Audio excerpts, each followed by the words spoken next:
Baik, bismillahirrahmanirrahim. Assalamualaikum warahmatullahi wabarakatuh.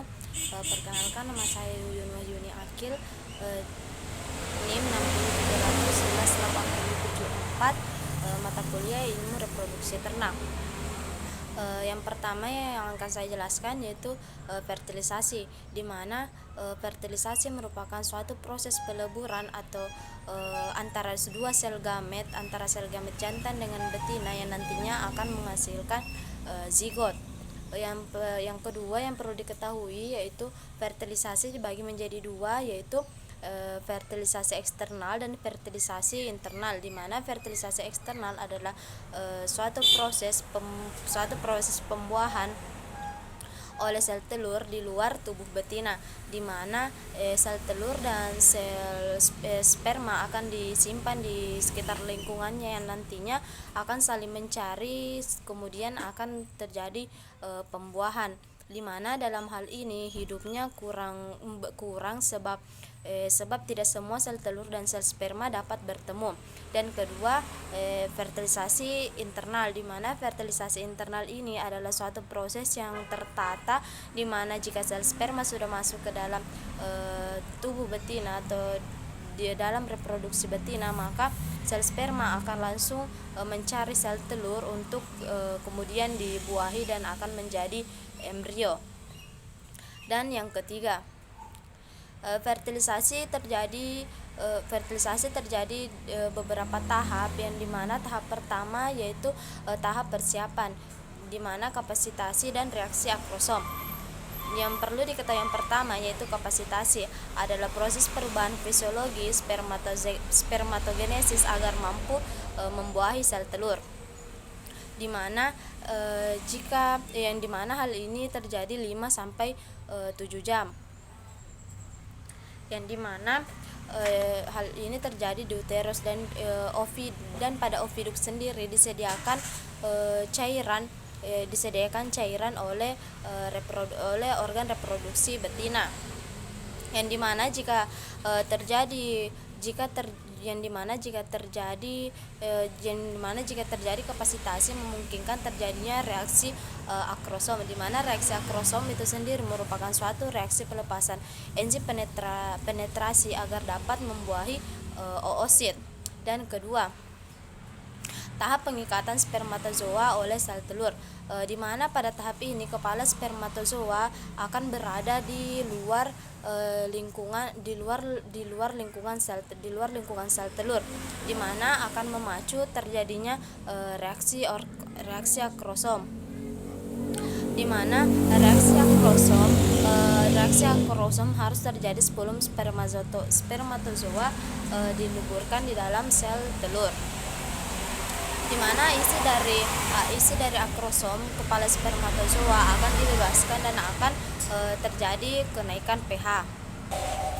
Dan yang ketiga yaitu tahap peleburan, di mana sperma akan masuk ke dalam sitoplasma dan akan menimbulkan blokade vitalin untuk mencegah sperma lain untuk masuk.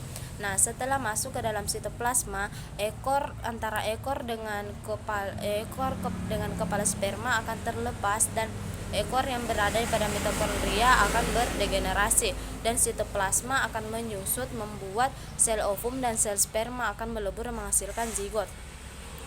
Dan yang keempat yaitu reaksi kortikal, di mana reaksi ini menyebabkan zona pellucida menjadi keras sehingga mencegah spermatozoa lain untuk berikatan, di mana hal ini memungkinkan sel gamet lain tidak dapat masuk, sehingga sel gamet yang dipilih oleh yang berhasil masuklah yang hanya dapat berdifusi. Baik, setelah fertilisasi dan terjadinya zigot, kemudian berkembang menjadi embrio, selanjutnya akan terjadi kebuntingan pada ternak tersebut, di mana kebuntingan merupakan suatu proses pembuahan yang dimulai dari fertilisasi dan yang kemudian akan dikeluarkan menjadi anak sapi yang normal. di mana pada kebuntingan sendiri terjadi 3 periode. Yang pertama itu periode ovum, periode embrio, dan periode fetus, di mana pada periode embrio merupakan periode yang dimulai dari proses fertilisasi sampai implantasi, di mana fertilisasi sendiri tadi sudah dijelaskan, dan implantasi merupakan suatu pelekatan embrio di dalam dinding rahim. Dan yang kedua yaitu periode embrio, di mana periode embrio dimulai dari proses implantasi sampai terbentuknya organ-organ dalam bagian daripada embrio tersebut, dan dilanjutkan dengan periode fetus, di mana periode fetus sendiri adalah semakin sempurnanya bagian-bagian dalam daripada fetus yang ada di dalam tubuh ternak tersebut, di mana pada selama masa kebuntingan akan terjadi perubahan pada ternak yang bunting atau ternak betina yang bunting, yang dimana seperti serviks, di mana setelah fertilisasi akan terjadi atau muncul kelenjar serviks, yang dimana semakin tua umur kebuntingan ternak, maka semakin kental juga lendir yang dihasilkan. Dan kedua, ovarium, di mana dari ovarium ini setelah ovulasi pada hari kelima dan keenam, korpus luteum juga sudah terbentuk, dan perubahan pada ambing pada ternak akan membesar atau berisi. Adapun hormon yang berperan dalam kebuntingan yaitu hormon progesteron, yang berfungsi untuk menjaga kebuntingan serta mempertebal ketebalan endometrium. Dan hormon kelenjar endotris yang terlibat seperti korpus luteum, plasenta, folikel, dan lain-lain, di mana FSH dan LH sendiri berfungsi sebagai pengatur di dalam kebuntingan serta mensekresikan estrogen. Adapun setelah masa kelahiran, maka muncul pula yang disebut dengan plasenta, di mana plasenta atau biasa disebut dengan selaput fetus adalah suatu organ yang menghubungkan antara janin dengan ke dinding rahim induk agar dapat melalui pembuluh darah agar dapat makan, pemberian nutrisi, pembuangan sisa metabolisme, serta serta pertukaran gas, di mana pada plasenta dibagi menjadi beberapa bagian, yaitu amnion, korion, dan allantois, di mana amnion merupakan selaput yang berhubungan langsung dengan embrio yang berisi cairan ketuban yang berfungsi untuk melindungi embrio dari guncangan. Dan korion merupakan selaput yang menyelubungi amnion berbentuk jonjot. Dan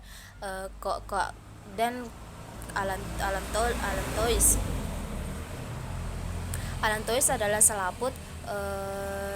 selaput yang terdapat pada tarik pusat yang berhubungan dengan jaringan epitel yang terletak antara amnion dan korion, yang berfungsi untuk mengatur sirkulasi termasuk zat sisa dan karbon dioksida. Adapun tipe-tipe dari plasenta, yang pertama yaitu tipe diffusa, tipe catecholdonaria, dan tipe zonaria, dan lain-lain. Setelah masa kebuntingan yang dilengkapi dengan bantuan plasenta di dalam kebuntingan tersebut dan mencapai waktunya atau sudah mencapai hasil akhirnya, maka akan terjadi kelahiran. di mana kelahiran mempunyai tahap-tahap. Yang pertama yaitu tahap permulaan atau tahap persiapan, di mana dari tahap persiapan terdiri dari faktor mekanik dan faktor hormonal, di mana faktor mekanik ini terjadi karena semakin tua umur kebuntingan ternak, maka semakin besar pula fetus yang terdapat di dalam tubuh ternak yang memungkinkan adanya desakan dari fetus untuk keluar dari tubuh ternak tersebut. Dan faktor hormonal yang pertama yaitu oksitosin, merupakan hormon yang berperan penting dalam merangsang kontraksi untuk merangsang uterus untuk dapat berkontraksi, dan progesteron untuk menjaga kebuntingan serta mencegah terjadinya kontraksi urat daging uterus yang menjadi tenang. Dan kedua yaitu tahap pengeluaran fetus dan plasenta, di mana pada tahap ini dibagi menjadi beberapa tahap, yang dimana tahap pertama yaitu tahap persiapan perejanan, di mana pada tahap ini ditandai dengan intensitas kontraksi maskuler uterus, yang dimana kontraksi dimulai dari cairan allantois dan amnion yang mulai pecah dan dari serviks yang merileks akan sampai ke otak, sehingga semakin keras dalam berkontraksi yang dimulai dari pecahnya cairan amnion yang membuat terbukanya saluran reproduksi. Dan kedua yaitu tahap pengeluaran fetus, di mana pada tahap ini berlangsung secara cepat, di mana jika kontraksi berlangsung secara terus menerus, maka kantong amnion akan pecah dan masuk ke dalam pelvis, serta fetus yang ada di dalam kantong tersebut berada di dalam saluran reproduksi pengeluaran, di mana biasanya besarnya kantong amnion ini sebesar kepalan tangan sampai dengan besarnya kelapa, tergantung dari kuatnya perejanan dari ternak tersebut. Di mana jika fetus sudah masuk ke dalam pelvis, maka perenggangan juga sudah akan terbuka sampai melebihi batas.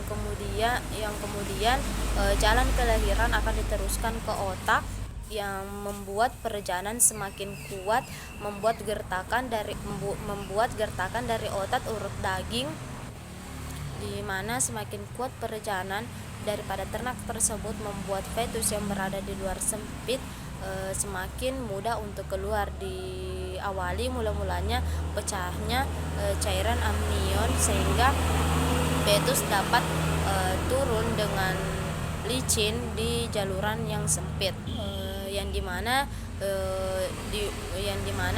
ditandai dengan keluarnya kepala dari fetus tersebut akan membuat badannya dapat keluar dengan mudah. Jika sudah keluar, maka menunggu keluarnya semua plasenta, yang kemudian daripada fetus tersebut dilap serta membersihkan hidungnya agar dapat bernapas dengan teratur. Di mana setelah fetus dan tali pusar terputus, maka volume darah dalam jaringan akan turun dengan cepat sehingga menjadi mengkerut dan mengecil. Di mana jika fetus sudah lahir, hormon atau uterus akan terus berkontraksi untuk mengeluarkan plasentanya, yang dimana volume uterus beransur-ansur akan menjadi kecil. Dan adapun hormon yang berperan dalam mengeluarkan plasentanya yaitu hormon estrogen, oksitosin, di mana hormon oksitosin selain membantu mengeluarkan susu, juga membantu mengeluarkan plasenta dari ternak tersebut. Adapun penanganan setelah fetus lahir, sebaiknya plasentanya langsung dibuang, sebab kebanyakan daripada ternak atau betina tersebut akan memakan plasentanya sendiri dan akan membuat penyakit dari ternak tersebut yang turun kepada fetus. selanjutnya yaitu menyusui, dimana pada saat bunting memang sudah ada hormon yang menghasilkan susu, sehingga setelah melahirkan maka produksi susu semakin meningkat. Dimana setelah beranak produksi susu yang meningkat sekitar 2-6 minggu selanjutnya produksi susu akan turun secara teratur. Dimana pengeluaran susu yang aktif tersebut dipengaruhi oleh kontraksi sel yang berada pada alveolus sebagai respon terhadap oksitosin, dimana lama laktasi tersebut sekitar 305 hari atau sekitar 10 bulan.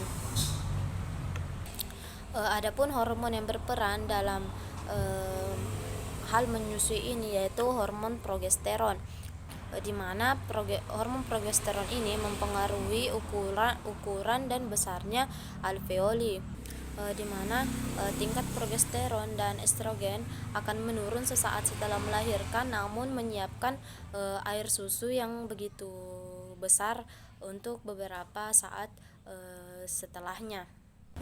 Adapun juga hormon FSH yang berfungsi untuk perkembangan folikel untuk meningkatkan nilai hormon estrogen. Yang ketiga yaitu hormon LH yang berfungsi untuk memproduksi proses ovulasi prolaktin, dan yang kemudian prolaktin yang berfungsi untuk mengencangkan otot halus baik setelah melahirkan maupun setelah melahirkan.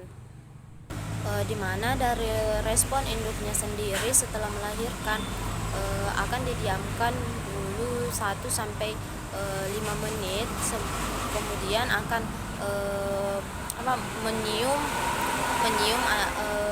mengendus anaknya serta mencilatinya. Sementara pada anaknya sendiri 2-5 jam kemudian setelah melahirkan kemudian akan mencari puting susu induknya, yang kemudian setelah anak kambing atau fetus tersebut mulai mengambil puting daripada induknya, otomatis hormon-hormon yang berada dalam induk tersebut akan bekerja atau akan berkontraksi untuk menghasilkan susu kemudian keluar dari puting susu induknya.